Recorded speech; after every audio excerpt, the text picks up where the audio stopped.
അല്ല ഇങ്ങനൊക്കെ ഇരുന്നാ മതിയാ? അല്ല പണിക്കും പോയിക്കൂടെ? 5-6 മക്കളുള്ളതല്ലേ? മക്കളൊക്കെ പടച്ചോ തന്നെയല്ലേ, അത് രണ്ടും കൈ നീട്ടി സ്വീകരിക്കുക. അവരെ തീറ്റി പോറ്റണ്ടേ? വാകീറിയ ദൈവേ അന്നം തന്നു. അവർക്ക് നല്ല വിദ്യാഭ്യാസം കൊടുക്കണ്ടേ? അത് പഠിച്ചോ കൊടുക്കുവോ? ഇത് ധിക്കാരം പറയാൻ വന്നാ ഈ നരകത്തി പോവും. അതൊക്കെ പോട്ടെ, ഞാൻ എന്നോട് 2 ചോദ്യം ചോദിക്കും. 2 ചോദ്യത്തിന് ഈ കൈ പൊക്കിയാൽ 50,000 റുപ്യ എനിക്ക് സമ്മാനമായിട്ട് തരും. അതിന് ഞാൻ ഉത്തരം പറഞ്ഞാലല്ലേ 50,000 തരിക? ഉത്തരം കണക്ക് അറിയാം.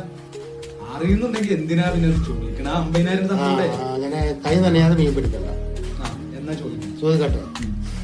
ചോദ്യം 1, എനിക്ക് സ്വർഗത്തിൽ പോണം.